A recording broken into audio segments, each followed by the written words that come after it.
धर्मेंद्र की मौत के बाद जो उनके फैंस हैं वो उनके घर वालों से काफ़ी ज़्यादा नाराज़ हैं। उनका कहना है कि गुपचुप तरीके से इतनी जल्दबाजी में धर्मेंद्र का अंतिम संस्कार क्यों किया गया। उनके जो फैंस हैं वो ये भी कह रहे हैं कि अंतिम संस्कार में उनका भी हक था कि वो उनके दर्शन कर पाए और एक आखिरी बार वो अपने स्टार को देख पाए। जिसके बाद सोशल मीडिया पर कई ऐसे फैंस हैं जो सवाल कर रहे हैं और वो ये भी कह रहे हैं कि सरकार ने उन्हें राज्य के सम्मान क्यों नहीं दिया, और उनका तो हक बनता है, उन्होंने पद्म विभूषण अवार्ड उन्हें मिल चुका था। तो ऐसे कलाकार को, जो मासेस का कलाकार था, उसे ऐसी नॉर्मल विदाई क्यों दी गई और इसके पीछे की क्या कहानी है। हम बात करेंगे डिटेल में कि राज्य का सम्मान किसको मिलता है, कब मिलता है और धर्मेंद्र को क्यों नहीं दिया गया या धर्मेंद्र के घर वालों ने क्यों नहीं लिया। इन सब चीज़ों पर हम इस वीडियो में चर्चा करेंगे। लास्ट तक इस वीडियो को जरूर देखिएगा। नमस्कार, मेरा नाम है प्रियेश पांडे और आप देख रहे हो क्राइम तक।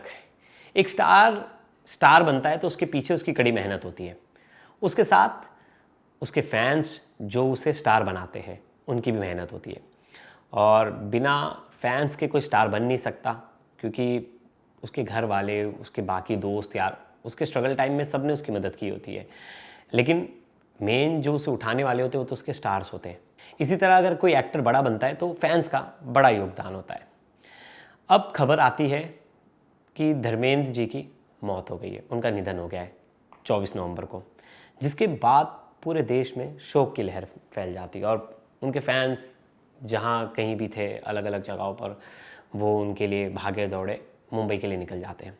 जब तक फैंस शमशान भूमि पहुंचते हैं तब तक पता चलता है कि उनके पार्थिव शरीर को मुखाग्नि दे दी गई है और कई जो उनके फैंस थे उनको धर्मेंद्र जी का अंतिम संस्कार और कह लीजिए अंतिम दर्शन करने नहीं मिला, जिसके बाद फैंस थोड़े से नाराज़ हो गए। पहला था कि धर्मेंद्र को राजकीय सम्मान क्यों नहीं दिया गया। उनके पास तो पद्म विभूषण था और वो इतने बड़े कलाकार थे, उन्हें तो राजकीय सम्मान देना चाहिए था। वैसे राज्य के सम्मान का प्रोटोकॉल होता क्या है, पहले राज्य के सम्मान क्यों नहीं दिया से पहले हम ये समझते हैं कि उसका प्रोटोकॉल होता क्या है। सरकार को सूचना दी जाती है, सीएमओ, गृह मंत्रालय, राज्य गृह विभाग, फिर सरकार खुद ये सूचना उससे जब प्राप्त होती है या वो खुद भी इन सूचनाओं को प्राप्त कर सकते हैं कि उन्हें राष्ट्रीय सम्मान देना है या नहीं। इसके बाद कलेक्टर को आदेश दिया जाता है। कलेक्टर जो है पुलिस तिरंगा, गार्ड ऑफ ऑनर, शोक सलामी की तैयारी करते हैं, जिसके बाद आपको पता होगा कि तिरंगे में लपेटकर जो है पार्थिव शरीर को लेकर जाया जाता है। अब ऐसे में अंतिम संस्कार में परिवार का भी सहमति होना बहुत ज़रूरी है, परिवार की सहमति बहुत ज़रूरी है बताया जाता है, क्योंकि बिना परिवार के सहमति के ये नहीं किया जा सकता। अब धर्मेंद्र के मामले में क्या हुआ, परिवार ने निधन की जानकारी गुप्त रखी, किसी को पता ही नहीं था। मीडिया भी दोपहर से ज़्यादा मीडिया के पास भी इंफॉर्मेशन नहीं थी। सीधे अंतिम संस्कार की तैयारी शुरू हो गई। सबको पता ही तब चला जब डेड बॉडी जो है, वो पार्थिव शरीर जो है वो शमशान भूमि पहुंच गई थी। प्रशासन को इसकी सूचना दी गई, पुलिस को बताया गया, लेकिन तब तक बहुत लेट हो चुका था। 11:40 पर घर पर हलचल हुई धर्मेंद्र के, और 12:50 पर घर से एम्बुलेंस निकली। 1:20 पर मुखाग्नि दी गई और 1:10 पर आईएनएस जो मीडिया संस्थान है उनको इस बारे में जानकारी मिली। उन्होंने बाकी मीडिया संस्थानों को बताया, लेकिन तब तक 10 मिनट बाद तो उन्हें मुखाग्नि दे दी गई थी। जब तक ये खबर फैलती तब तक पंचतत्व में विलीन हो गए थे धर्मेंद्र जी। अब उसके बाद ऐसा था कि सरकारी प्रक्रिया शुरू होती उससे पहले अंतिम संस्कार हो चुका था। इस वजह से राज्य की सम्मान की तो संभावना नहीं थी, बिल्कुल इतना समय ही नहीं था। और अब बात करते हैं कि धर्मेंद्र इसके क्यों हकदार थे, राज्य के सम्मान उनको क्यों मिलना चाहिए था। 2019 में उन्हें पद्म विभूषण दिया गया था। ऐसे कलाकारों को आमतौर पर राजकीय सम्मान दिया जाता है, इसलिए लाखों फैंस और कई सेलिब्रिटी मानते हैं कि वो तो पूरे हकदार थे इस सम्मान के। अब तक कितने सेलिब्रिटीज़ को ये सम्मान मिला है, राजकीय सम्मान, वो बात करते हैं, जिसमें देखिए लता मंगेशकर हैं, दिलीप कुमार हैं, विवेक हैं, तमिल अभिनेता मृणाल सेन हैं, सत्यजीत रे हैं, गिरीश कर्नाड हैं, पृथ्वीराज कपूर हैं और देखिए, लता मंगेशकर को भारत रत्न मिला था, दिलीप कुमार को पद्म विभूषण मिला था।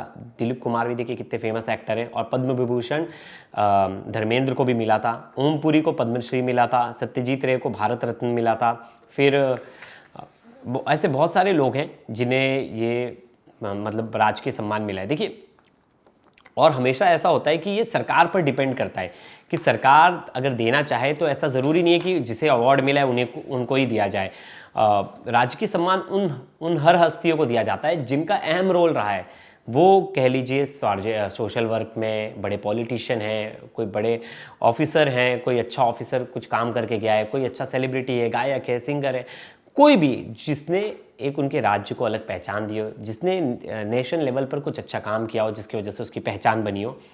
अब इस तरह की चीज़ों में बताया जाता है कि सरकार से अगर गुहार लगाई जाए, सरकार को इन सब चीज़ों के बारे में जानकारी दी जाए तो सरकार खुद इन चीज़ों की व्यवस्था करती है। अब मुख्यमंत्री कार्यालय में अगर इसकी इन्फॉर्मेशन जाए गृह मंत्री विभाग में तो वहाँ से खुद कलेक्टर को ऑर्डर किया जाता है, फिर कलेक्टर इन सब चीज़ों का बंदोबस्त करता है। जिसके बाद अब ऐसा नहीं था कि पहले किसी को नहीं दिया गया हो राज्य के सम्मान, और इतने बड़े स्टार थे। मतलब हर किसी का सवाल है कि इतने गुपचुप तरीके से इतनी जल्दबाजी क्यों थी, क्योंकि बहुत सारे जो लोग थे, बहुत फैंस थे, उनका एक बार आखिरी दर्शन करना चाहते थे। क्योंकि अगर शायद बहुत सारे फैंस इस बात से भी दुखी हैं कि एक बार शायद एक आखिरी बार हम उन्हें देख पाते तो बहुत अच्छा होता। और देखिए, कोई स्टार तो किसी की प्राइवेट प्रॉपर्टी नहीं होता। अगर कोई स्टार मासेस का है तो मासेस का है। जितना प्यार उसके घर वाले कर रहे हैं उतना ही प्यार उसके फैंस भी कर रहे हैं। और वो देखिए, लोगों की वीडियोस आए, वो रो रो का बुरा हाल था। और बाकायदा हमने देखा फिर बहुत सारी ऐसी वीडियोस आई जिसमें बहुत जल्दबाजी में सब एक्टर्स पहुंच रहे हैं। अमिताभ बच्चन, सलमान खान, आमिर खान, अभिषेक बच्चन, बहुत सारे ऐसे स्टार्स थे जो जल्दबाजी में पहुंचे वहाँ। और बताया जा रहा है कि 1:20 पर मुखाग्नि दे दी गई थी और 1:10 पर तो टीवी पर खबर चली कि INS के जो मीडिया संस्थान है उसके मुताबिक उनका निधन हो गया है। परिवार की तरफ से आधिकारिक पुष्टि नहीं की गई थी दोपहर तक, जिसको लेकर बहुत संशय बना था, इसलिए मीडिया भी उन खबरों पर बड़ी सावधानी से रिपोर्टिंग कर रही थी। अब ऐसे में बस परिवार के साथ फैंस बस एक ही चीज़ कर रहे थे कि एक बार आखिरी दर्शन अगर हो जाता धर्मेंद्र का तो कहीं ना कहीं वो सुकून से ये सोच पाते कि हमने अपने स्टार को जाते हुए एक आखिरी बार देखा। अब ऐसे में बहुत बार होता है कि परिवार शायद उस स्थिति में ना हो, परिवार वैसी गम में है और परिवार ना चाहता हो कि ज़्यादा लोगों का इन्वॉल्वमेंट हो। ये तो देखिए हमेशा इस तरह के केसेस में परिवार का कॉल होता है कि फैमिली क्या चाहती है। लेकिन फैमिली के साथ जब मैंने शुरुआत में कहा कि वो मासेस के वो थे, एक्टर थे, सब लोग उन्हें पसंद करते थे, इतना चाहते थे, तो हर कोई चाहता था कि उनका अंतिम संस्कार भी उसी तरीके से हो। लेकिन देखिए, कॉल तो फैमिली का होता है और इसमें सरकार डायरेक्ट इंटरफेयर नहीं करेगी, फैमिली जब तक ना चाहे। और अगर बात करें कि राजकीय सम्मान की, तो राजकीय सम्मान भी मिलने का हक था उनका।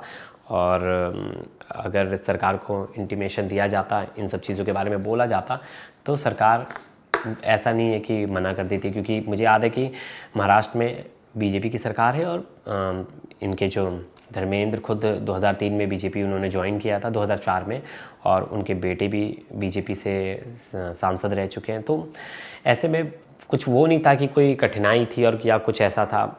बहुत सारे लोग इकट्ठा होते और एक कोई ऐसा बड़ा स्टार अगर जाता है तो सब लोग कहते हैं ना कि आपके जाने के बाद आपके पीछे कितने लोग और कितनी बातें करते। तो धर्मेंद्र ऐसे शख्स थे कि जिनके जाने के बाद भी लोग उनके बारे में बहुत अच्छी अच्छी बातें कर रहे हैं और उनके लिए इतना प्यार भरे मैसेज लिख रहे हैं, पोस्ट लिख रहे हैं। और उनके बारे में एक चीज़ कही जाती है कि जब वो मुंबई आए थे तो उन्होंने अपने पास की जगह पर एक हॉल खुलवा दिया था और उसमें उन्होंने बड़े बड़े खटिए रख दिए थे, पलंग रख दिए थे, और कि उनके गांव से, हरियाणा, पंजाब से जो भी लोग आए उनसे मिलने तो वहाँ बैठे, वहाँ चाय पानी पिए, फिर जाए अगर वो नहीं भी हैं तो। मतलब इस तरह के स्टार्स का आज के समय में होना बहुत मुश्किल है कि इतना लो प्रोफाइल रहना, लोगों के बीच रहना, हंसते गाते खेलते रहना, और बड़े एक्टिव थे। और मुझे खुद वो बहुत ज़्यादा पसंद है। तो कहीं ना कहीं मुझे भी लगा कि घर वालों ने इतनी जल्दबाजी क्यों की। शायद उनके कोई पर्सनल रीज़न होंगे, लेकिन ये सब सवाल जो थे वो उनके फैंस के थे और मेरा काम था कि फैंस के सवालों को आप तक लेके आना। ये वीडियो पर आपकी क्या राय ज़रूर बताइएगा। तब तक के लिए धन्यवाद दोस्तों।